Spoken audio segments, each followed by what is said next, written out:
Welcome to the 10th annual THR Award Show, the most prestigious award show on the internet. I'm your host, Mike Figueredo, and just so you know, THR stands for the Humanist Report, not the Hollywood Reporter. This is our award show, not theirs, so don't let them claim it. I would want to claim it if I were them, because it's such a great award show that everybody respects and looks up to, but it's ours. So this is where we always look back throughout the year and we determine the best and worst moments, the best and worst people, and I'll make some nominations and put it up to a vote.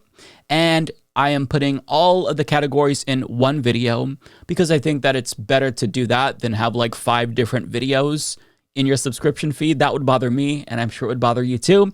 But, you know, you all are just as petty and cynical as I am, so you always like the Scumbag of the Year award the most. Having said that, though, we're going to go through all of them, but if you want to skip ahead, I'll put little timestamps down below.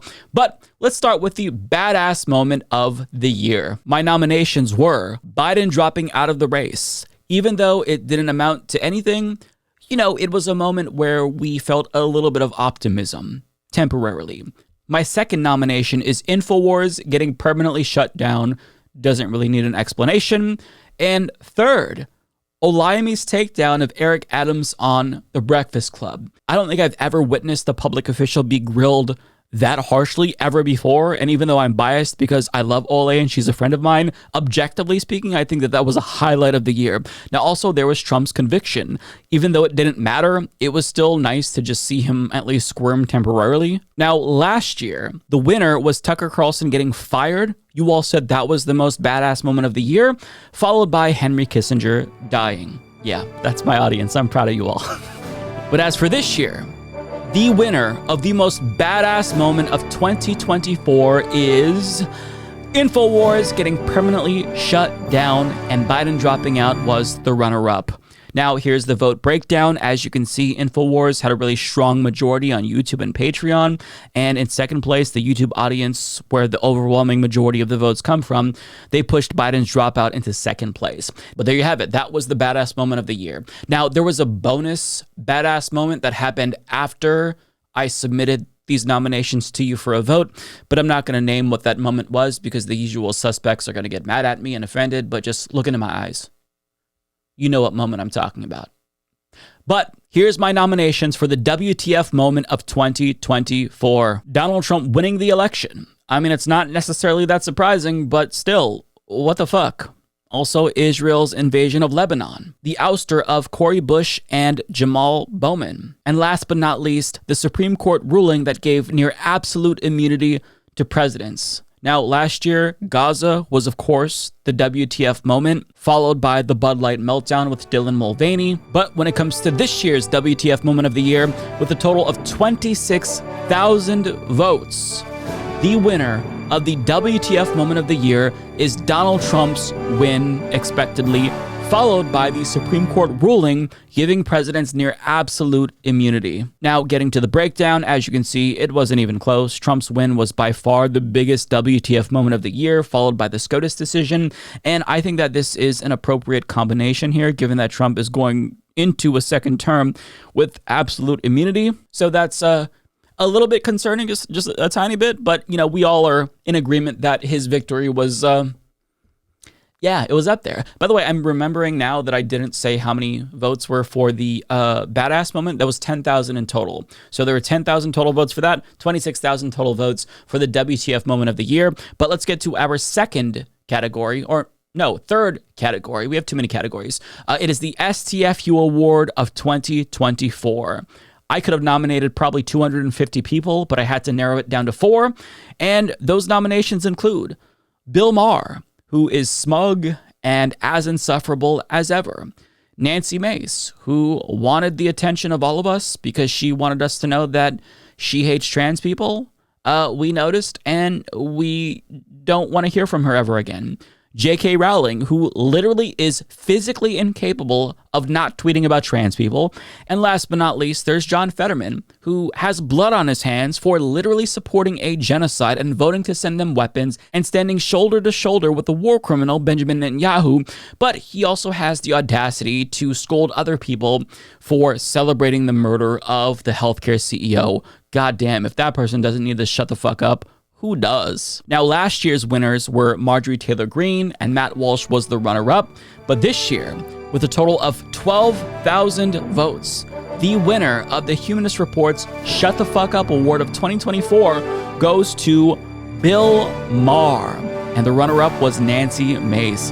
Now, looking at the breakdown here, both YouTube and Patreon agree that Bill Maher is deserving of this award the most, and I agree. I think that he's been needing to shut the fuck up for the longest time, so I think that this result makes sense. On Blue Sky and Twitter, they actually opted for Nancy Mace, but it wasn't nearly enough votes compared to YouTube to impact the overall results. But honestly, any one of these people could have won, and I would have thought that it made perfect sense. I mean, I nominated them, of course, but I mean, they all are equally deserving of this award.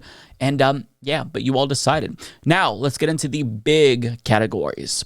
We're talking about the Scumbag of the Year award. This was the biggest one. We're gonna do Scumbag, and then we'll end on the positive note, which is the MVP. But in this category, I nominated Benjamin Netanyahu for obvious reasons. I mean, this man is a war criminal. He's overseeing a genocide, and it almost feels wrong to put him in this category when there should be a special one created just for him and how evil he is. I also nominated Joe Biden for a number of reasons. His complicity with Benjamin Netanyahu's genocide and refusal to stop sending them weapons to do that genocide. Also for his refusal to drop out of the race, effectively paving the way for a second Donald Trump term. I also nominated Elon Musk, who could have been nominated for the Shut the Fuck Up Award, but this is a man who spent millions of dollars to get his preferred candidate elected. This is the richest man on earth, and he is buying our democracy and using his social media platform to alter the discourse and shift everyone to the right. He is truly a terrible person, and his impact on society is going to be felt for generations. Now, last but not least, I included Trump voters on here.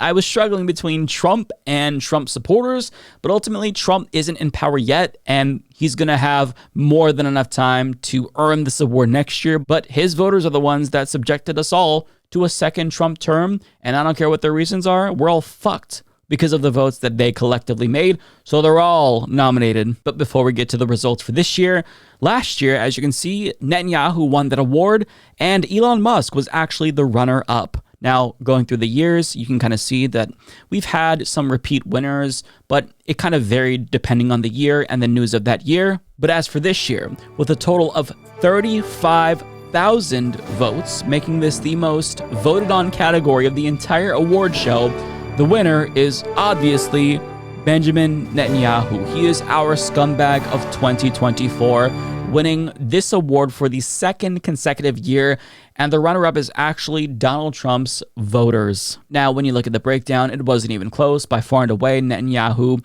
is taking this title for obvious reasons, and it's not surprising to me. But what did surprise me actually was the runner-up. Part of me wished that I put Trump in Joe Biden's place to see, if he would have won second place. But again, he hasn't even been sworn in yet, and thus has more than enough time to win another Scumbag Award. He is a previous winner, so I expect him to win again.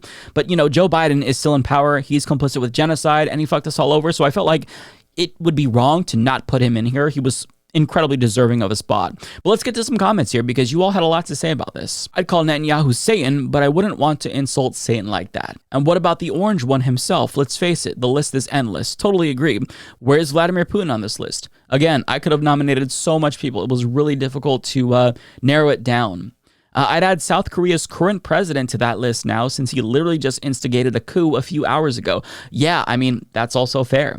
My last surviving grandparent has become a rabid Trumper, even got the red hat, apparently. He's dead to me now, and I won't be going to his funeral whenever that happens. He voted for the ones who might just ban my access to vital health care as a trans woman. Unforgivable. And I think that your feelings there are completely justified. This is why we need ranked choice voting. Yeah, I mean, I agree with that. Although I will say that, ranked choice voting was actually on the ballot in multiple states, but voters rejected it across the board. So, that's why we can't have nice things. Not even at the Humanist Report award show. You can't have ranked choice voting. We can't have it. Miles on Patreon says, Elon Musk for jumping like a dipshit at Trump's rallies. Concerning. Very concerning. And now it is time for the biggest award that we have, the MVP of 2024. And let me just say, the results from this year's poll stunned me. Okay, usually they're predictable. And I say this because if you go back throughout the history, there's been one winner every single year. And the only thing that's changed were the runner-ups. It's been Bernie Sanders up until 2023 when he didn't get nominated because he wouldn't call for a ceasefire. And then Rashida Tlaib became the first non-Bernie winner to win our award.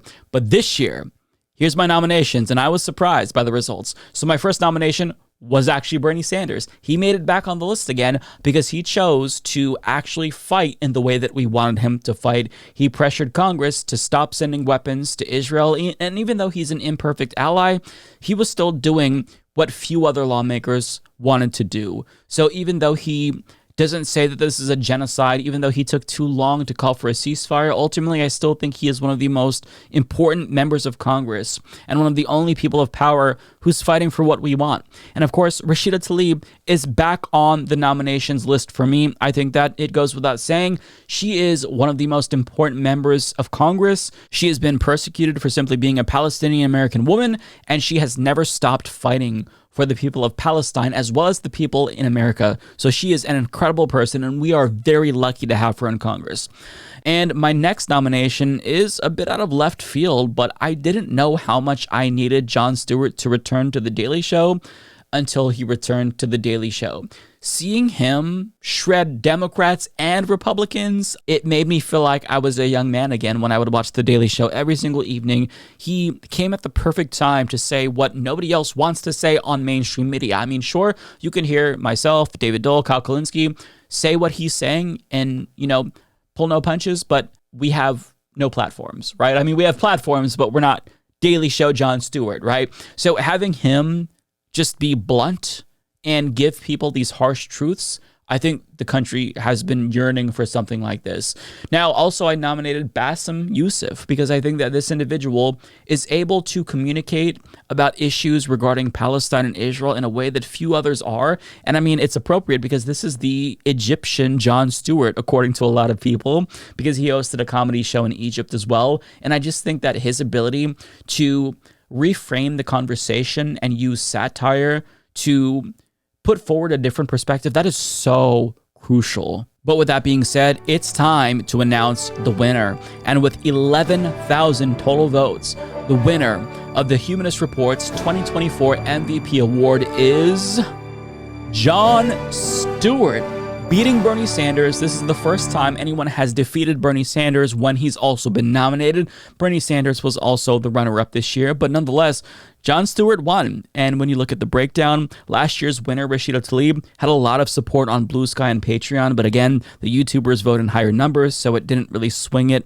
in her direction this year. But what does surprise me is Jon Stewart beating Bernie Sanders, because Bernie Sanders has been a behemoth in this space, but it's nice to know that people are starting to view others as leaders as well. And even though Jon Stewart has no power, he has a platform and he's using it in a very important way to wake people up. And that right now might be more important than anything else. So I appreciate that. But let's get to the comments here. Jon Stewart stood his ground. He invited onto the show Lena Khan after returning to late night television. This man criticizes the Democratic Party without fear of retaliation and knows how to debunk MAGA lunacy expertly. This person says, Tlaib has been under the most fire by far and has never once cracked. The others are great too, but if anyone deserves MVP of the year, it's her. Bernie Sanders is legend. Maybe he didn't do anything big, but his message and sincerity are huge. The fact that he's a working politician that has consistently and meaningfully fought for regular people his entire career without blemish is real hard to find. Ellen on Patreon adds, John made my year less horrible. I needed him back in my life. Billy on Patreon says, oh, come on, folks. It's got to be Rashida. She's been through absolute hell this year, but despite this, she's been steadfast and courageous in her commitment and support for Palestinians and against U.S.-Israel genocide. And there you have it. These are the results, but you can have your own personal MVP and scumbag that deviates from the winners of this show. So I'm hoping that you'll all sound off in the comments and tell me who's your personal scumbag and MVP of 2024. I know that you all are going to come up with much more that I didn't even think to nominate here because there's a lot that goes on, and I do a quick glance at what happened throughout the year to try to figure out who I'm going to nominate, but it's tough because there's a lot. And again, I could make nominations that are like 200 to 300 people here, but nonetheless, I try to keep it simple. But tell me what you think. I'll see you all next year.